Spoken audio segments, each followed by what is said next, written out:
Sindh police पारा मुख्तलिफ वॾा कारनामा सरअंजाम ॾिना वञनि था जेके मीडिया जी ज़ीनत बणजनि था, पर खानपुर मार पुलिस हिकु अहिड़ो कारनामो सरअंजाम ॾिनो आहे जंहिं माण्हुनि खे ॾंदे आङुरियूं ॾेई छॾियूं आहिनि। त पुलिस उनखे छाजे करे गिरफ़्तार कयो ऐं उनखे मस्जिद में कहिड़े नोयत सां विहायो? पुट जे नाले चयईं, मां चयो उहो कोन्हे को।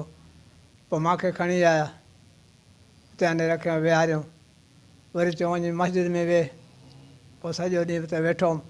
हिकु निकिरी आयुमि, ॿिए पहर जो निमाज़ पढ़ी करे वरी निकिरी अची ॿाहिरि वेठुमि झटि सवा।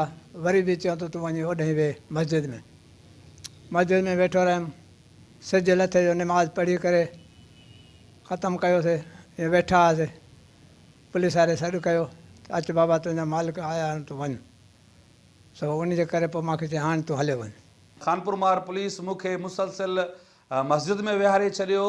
हाणे ज़रूरत इन ॻाल्हि जी आहे त पुलिस जूं आला अख़्तियारियूं खानपुर मार पुलिस जे इन कथे अमल जो नोटिस वठनि ऐं जिन पुलिस एहलकारनि हिन पीरसनि खे मस्जिद में क़ैद कयो उन जे ख़िलाफ़ु फौरी कार्रवाई कई वञे।